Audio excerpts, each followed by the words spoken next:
Inside the stories that affect you. This is Inside KELOLAND. I'm Perry Groten. Thanks for joining us. Education is changing once again in Sioux Falls as the school district plans to build 3 new facilities. But this isn't the first time the district has expanded. Coming up on this week's Inside KELOLAND, we're talking with the 1968 grads of Lincoln High School and how the city has changed since they graduated 50 years ago. Then, Sioux Falls School Superintendent Dr. Brian Maher will join us to talk about the need for 3 new buildings as well as improvements to existing schools. Then we take a look at the new high school graduation requirements recently approved by the Education Department and what it means for your children. It's been more than 5 decades since Lincoln High School first opened to students in Sioux Falls. We found this video in our archives from 1965 as Senator George McGovern helped open the new high school and raised the American flag. Now joining us are 2 of the students who were some of the first to attend Lincoln High School when it first opened. Rick Midland and Barb Schurslicht are joining us right now. Thank you for joining us on Inside KELOLAND. Thank you, Perry. Nice to be here. When you see those old pictures, what kind of goes through your mind? We looked much younger back then. That's right. Well, now you guys have a big reunion coming up later on this week. Tell us about that. Yeah, we sure do. It's going to be the 3rd and 4th of August. It's a 2-day event. There's combinations of golf.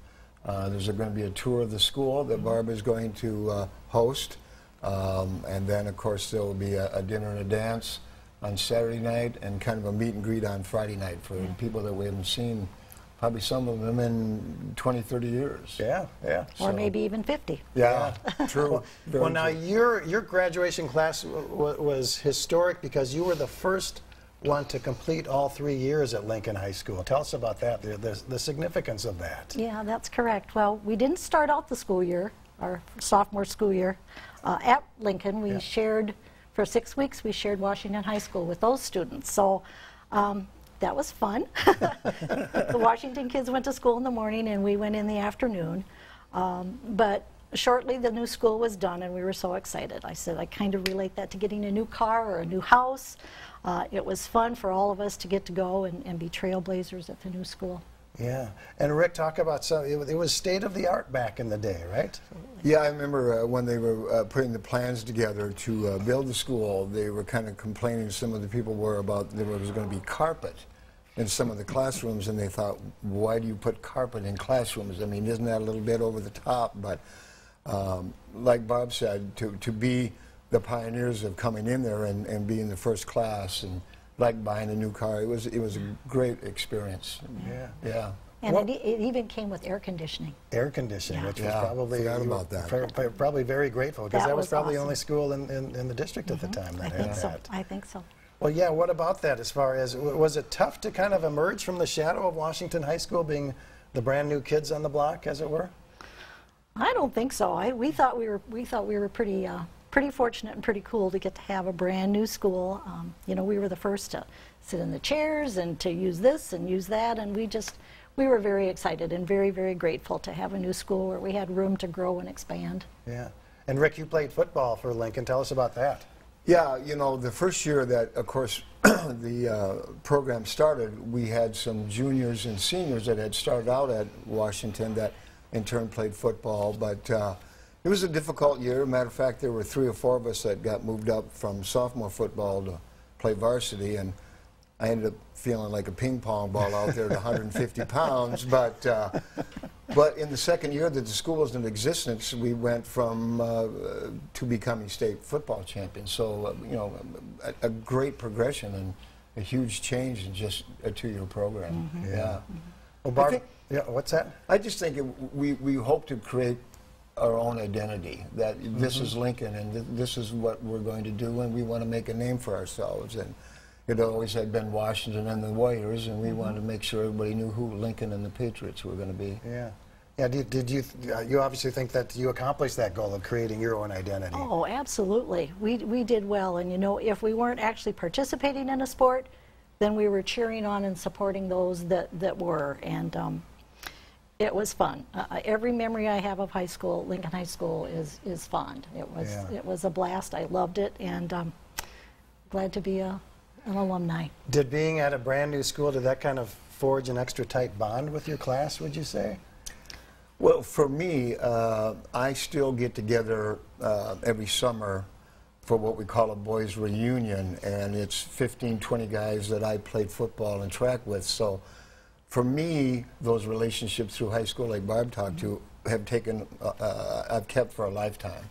I'm still playing golf and getting together with these guys every August that I played sports with or just hung out with. So yeah, it created a long, strong bond for me.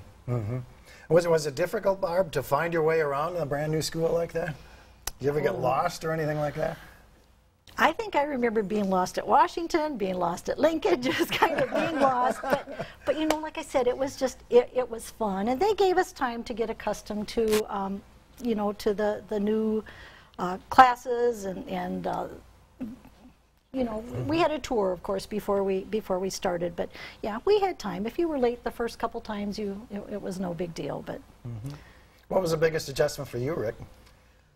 You know, I think for me was just getting acclimated with guys that had gone through different middle schools, you know, because it was a combination of Edison, Patrick Henry, and I grew up on the tough north side of town and went to Whittier, just getting acclimated with those guys that you had never known before or even gone through elementary school. But it went quickly, and some of those same people we're friends with today. Yeah. So. Now, Lincoln High School was built to help ease overcrowding at Washington High School.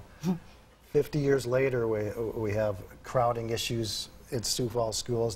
Can you see the parallels, or what kind of parallels do you see from back then to today? yeah, you know, it's interesting that you say, you know, 50 years later we have crowding, but we were just talking earlier in our 1968 yearbook. There's a comment in there about how by the time we were seniors that we were already experiencing overcrowding at Lincoln. Wow. So as much as the community has grown, I absolutely see that there's going to be a need for more schools. Yeah. How about you, Rick? What are your thoughts? You know, I totally agree. I also remember just the parking lot itself. Couldn't find a place to park. There were people trying to park through neighborhoods or up down Cliff Avenue if you could. So yeah, it changed so quickly in just those 3 years. And to now think 50 years later, the need for not only another high school, middle school, and elementary, but, you know, population in Sioux Falls when we were in school was probably, what, 60,000? Yeah. And now it's 188 or better. Did you appreciate at the time just how significant it was to start at a brand new school like that when you were incoming sophomores?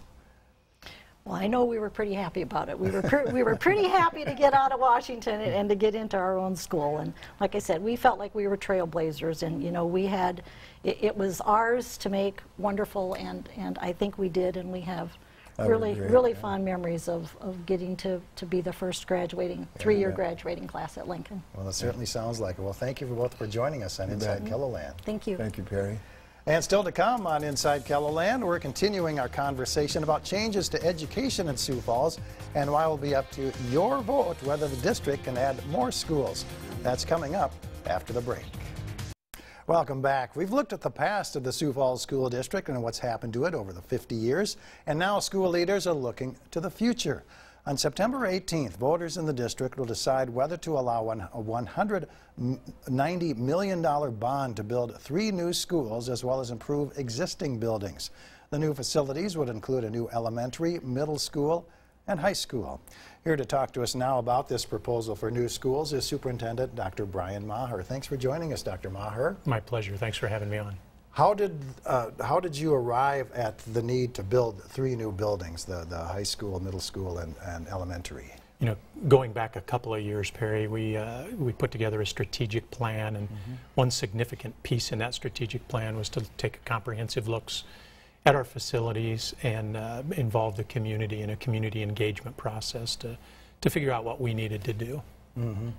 And just recently now the vote was held to go ahead with the vote then. Right. Our Board of Education has formally said we're going to have this bond referendum on September 18th to look at the solution. So what does the school district do in the meantime between now and that vote? You're going to be going out and making presentations to the community. Yeah, we've done that quite a little bit already, where we'll go talk to people about the facts, what went into the development of the solution, what are the tax implications of the solution. You know, if we pass a bond issue, where would a high school be, where would a middle school be, to really go out and educate folks on all of the issues that surround this issue. And during these presentations, you have to be careful what you can and cannot say about that. Tell us about that. Yeah, well, it's pretty clear. What I can't do is I can't say vote for, and I can't say vote against. But what I can say is educational in nature. Here are the facts. It's a $190 million bond issue. Here are the tax implications of that bond issue should it pass.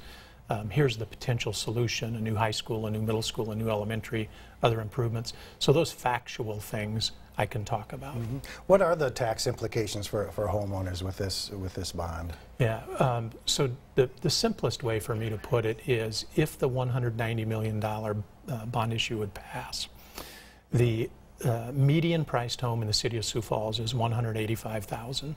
And of course, median doesn't mean average. Median means the middle. Halfway, yep. So half of the homes would be less than this, half the homes would be greater than this. But the median price home, the middle priced home at $185,000 would be an increase in property taxes of $2 per month or $24 annually. So I tell people as consumers, it's no different than me going out and buying something for my home. I look at the need and I look at the cost. And then I get to make that decision as to whether or not I want to pay that cost. Mm-hmm. Voting for or voting against this bond issue is very much like that as a consumer. The solution is a high school, a middle school, an elementary school, and a lot of other improvements. The cost is $2 per month, plus or minus, depending upon the value of your home. Mm-hmm. And then as a consumer, then you make that decision whether or not you want that solution. Mm-hmm. Now the district also put out a survey within the community about their thoughts, input, about, what were the results of that survey? One of the things we found out from that survey, and we're the first to admit that that wasn't a scientific mm-hmm. survey, but it was meant to be inclusive and it was meant to inform. Mm-hmm. What we found out from that particular survey was that 88% of the respondents either agreed or strongly agreed that it's time for us to embark on these facility improvements. What does that tell you? Well, can you draw any kind of conclusions about that, about public sentiment for this expansion? Or yeah, rather than to go too far one way or another on the continuum, here's what we can draw from that, and that is that it's worth our time and energy to put this on the ballot and really exercise the ultimate form of community engagement, and that's a public vote. Yeah. So while that vote of 88% certainly doesn't mean anything on September 18th, what it means today is it's worth it for our school district to take that next step to gauge the community's level of interest on this particular solution. And in order for this to pass, it has to receive 60% of the votes. Those voting on September 18th, 60% of those have to vote in the affirmative for this to pass. Anything less than that, and this fails. What happens if it does fail? Do you have to try again, but you can't make the same proposal? Yeah. Well, here's what happens if it does pass or if it doesn't pass. On September 19th, we're going to do our best to educate the kids in the community, regardless mm-hmm. of whether it passes or fails. Specific to the facilities, if it does fail, I think we have to go back and say, well, what now? For example, we have boundary issues that we can employ to help ease some of the overcrowding. You know, we have alternative schedules. It was interesting listening to the 1968 Lincoln High grads talking about what they had to do short term when they coexisted with Washington. So we would look at creative scheduling. Sure. I think there are a lot of things that we would have to do. But one thing I do know, if it doesn't pass, it doesn't make the issue of overcrowding go away. So we'd have to figure out a new method to try to deal with that. Okay, well, thank you, Dr. Maher. Now, stay with us. We'll join us. Dr. Maher will join us again, along with the superintendent of the T Area School District, as we look into the changes to graduation requirements for high school students. Inside KELOLAND returns right after this. Welcome back. The Sioux Falls School District isn't the only one going through some big changes. Every school district in the state will soon be changing the requirements to graduate from high school. Brian Maher is joining us again, as well as the superintendent of the T area schools, Dr. Jennifer Lowry. Thank you for joining us for Inside KELOLAND. Jennifer, give us an idea, what are these changes as far as the graduation requirements go? You know, the graduation requirements really go from a one-size-fits-all model to some basic requirements and endorsement levels, 3 different endorsements that give a clear vision for, if this is what I want my end outcome to be, here are pathways that we've identified to be successful in that end outcome. Kind of personalizes a student's educational progression through high school, through the schools? It really helps in the personalization of high school and what their end goal is going to be, and really stretches public schools to say, what are the courses that are needed for the multiple different workforce requirements that were coming out. Everyone is not going to come out and do the same thing, so what do we need to prepare and expose children to? How do teachers prepare for these changes? That's a big change for the teachers. Tell us about that. You know, the requirements don't completely go into effect until after a legislative committee looks at them on August 20th. So after that, what we'll do in our district is get a committee together to look at what do our students need, looking at what parents' feedback is, what student feedback is, and then work through the school board, because we will have to adopt our graduation requirements and adapt them based on public input for what's right for our students and our community within these guidelines. So it will be a process, and that'll start at the beginning of the school year. Brian, what do you think about the changes for the Sioux Falls School District? Well, first of all, I think Dr. Lowry did a really nice job of summarizing it, and I think at this point, as a school district, we need to figure out what does it mean for us. On the one hand, I would say this: we're really happy with the State Board of Education and how they have not only engaged school districts in the conversation, but they've listened, and they've talked to us and listened to us about where do we go from here. So this wasn't just shoved at us, rather we were given an opportunity to react to it. That's the first thing I'd say. The second thing I would say is, as a school district, we have to figure out, well, what does this mean for us? I think in many ways this is a reaction to our job of making sure that we're preparing kids for the workforce. It's really a workforce development issue, and providing multiple pathways for the student success. So we'll round up folks in our own district. We've had a couple of conversations already about what does this mean to us. So we'll continue to have those conversations, as this is still a little bit fluid in terms of where we're headed yet. Jennifer, what do these changes mean for the students? Are they going to have to buckle down more and concentrate more on career choices, maybe at an earlier age or something like that? I think that we as an education community are providing more opportunities to expose children to multiple different career pathways earlier, so that what they're exposed to is their interest area and they aren't left out because they weren't ever exposed to it. You can't be interested in something that you've never been exposed to. So in our elementaries and middle school, we're really focusing on, here are all of your opportunities to find what you're good at and what you enjoy. And so guiding those opportunities, and then really having all students in South Dakota have a personal learning plan through the state and our requirements. And so giving, from that freshman year to that senior year, giving those students an opportunity to really focus on what they need and what skills they need to acquire, instead of just everyone is going to take these math courses and these science courses. It now matters what you want to do and what your interest is, and not just this is the requirement. Okay. Well, thank you both for joining us for Inside KELOLAND. Okay. Thank you. And coming up, we're taking one last walk down memory lane for Lincoln High School as we show you how former students are celebrating the school's iconic marching band. That's coming up in our final segment of Inside KELOLAND. Next month, hundreds of former band members from Lincoln High School performed together at the first ever all-band reunion. KELOLAND's Don Jorgensen shows us how the band is pulling it off. And here's the Lincoln High School Band, one of the most richly rewarded high school marching bands in KELOLAND. For over 40 years, the Lincoln High School Marching Band has been known as one of the best around. I wanted the program to be comprehensive, which included concert, jazz, and marching band. Mr. Haugen, I know you're busy, and Dave Haugen was the band director in the 1970s and 80s.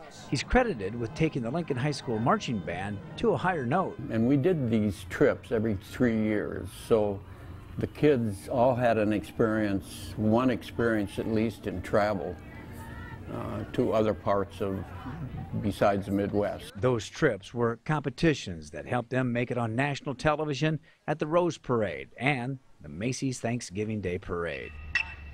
The more they played, the more popular they got, and participation picked up too. It gradually grew because of the success we were having, so they were willing to make that kind of commitment, which was very nice. Just as committed to the program was longtime band director Bob Carlson.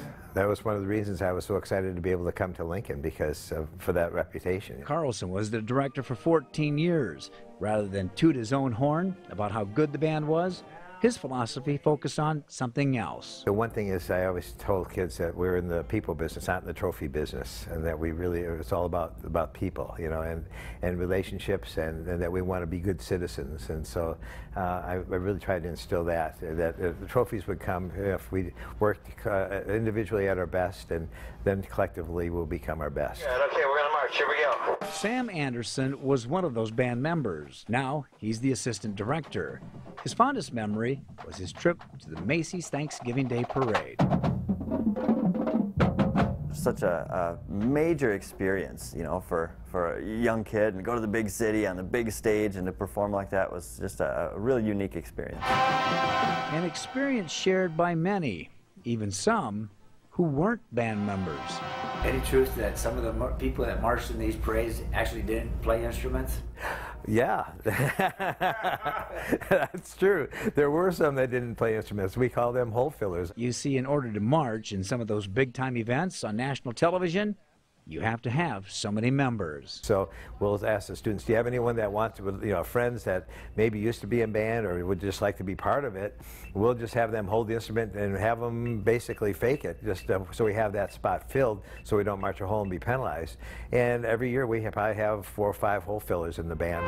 But they had to be at every early morning practice and learn the routines, just like the regular band members did. Now, former band members, and yes, even the hole fillers, have been invited back for one weekend in August to celebrate. Yeah, I was director for 14 years, so I think I should definitely be there. They're hoping to drum up enough interest where they can hopefully make this more than a one-time event. Well, it'll be fun to see some people from when I was in the band and that kind of thing, maybe people I haven't seen in a long time. But I also look forward to seeing some of those who did come before and seeing them come back and see that joy again, and maybe pick up their instrument and join in and play along. I think that'll be a neat experience. I think it's just going to be a lot of fun to see a lot of folks we haven't seen in many years.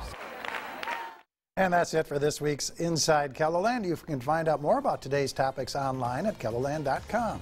Have a good night.